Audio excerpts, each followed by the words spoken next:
Sagittaire, bonjour à vous et bienvenue sur ma chaîne pour votre lecture de vie sentimentale pour ces mois de mai et juin 2022. J'espère que vous allez bien. Alors, petit rappel, lecture qui s'adresse aussi bien aux signes solaires en Sagittaire qu'aux ascendants, aux signes lunaires.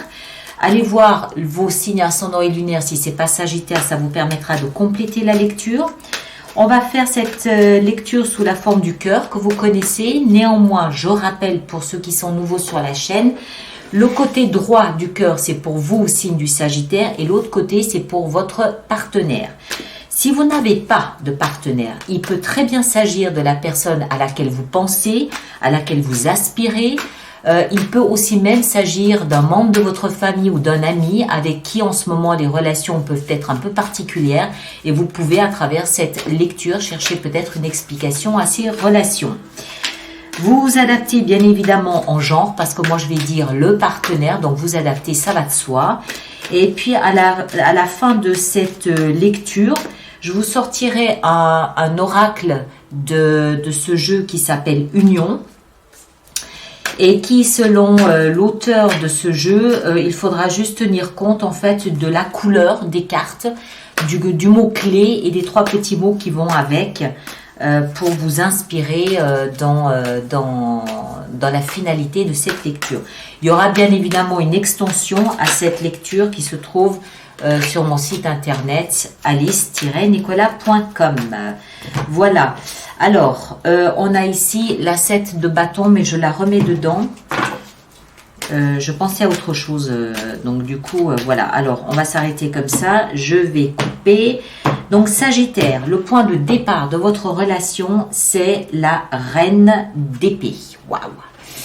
Alors, reine d'épée, c'est une énergie de veuvage ou de divorce. Bon, pas idéal pour commencer une relation, on est bien d'accord. Quoique, en même temps, ça peut aussi vous prémunir de faux espoirs ou je sais pas. Ce que ça signifie, c'est que de part et d'autre, puisque c'est le pont entre vos deux énergies, de part et d'autre, les idées sont claires. Vous n'êtes pas là pour vous amuser, vous savez ce qu'il en est, vous êtes franc, vous parlez, vous communiquez et c'est même peut-être un peu tranchant comme communication. Vous pouvez être tous les deux issus d'un divorce ou d'un veuvage ou de quelque chose comme ça qui fait qu'on avance doucement, d'accord? Avec beaucoup de clarté en tout cas. Votre état d'esprit à vous est au pendu et à la 5 de bâton. Alors, 5 de bâton nous explique qu'il y a un trop plein d'énergie chez vous, il y a un conflit, d'accord? Vous êtes en bisbille, vous êtes un peu en bataille. Un peu comme si vous étiez en compétition. Alors, ça peut être, c'est l'état d'esprit. Hein. Donc, moi, je pense que ce sont vos pensées qui sont en bataille. Pourquoi? Parce que vous êtes en train de changer d'avis, en train de changer d'opinion, de changer de regard, probablement sur cette relation ou sur l'autre personne. D'accord? C'est pour ça que vos idées sont un petit peu pas belliqueuses, c'est pas ça, il y a rien de malsain ou de mauvais là-dedans, mais c'est un peu le chantier, c'est un peu le Vietnam comme on dit, c'est un peu voilà, c'est un peu chou bouillant parce que vous êtes en train de changer de regard. L'état d'esprit du partenaire est au roi de coupe et au roi de punaise. Roi de coupe et roi de bâton. Alors, cette personne, homme ou femme, je ne sais pas qui c'est, semble être plus mature ou plus âgé que vous, d'accord? Homme ou femme.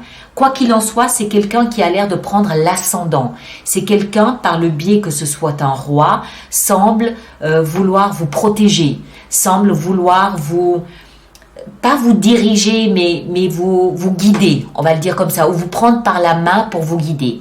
C'est quelqu'un qui semble avoir des émotions et c'est quelqu'un qui semble même peut-être être passionné, du moins dans son état d'esprit, d'accord? C'est quelqu'un de vif, c'est quelqu'un qui est enthousiaste, c'est quelqu'un qui est vivant, très vivant.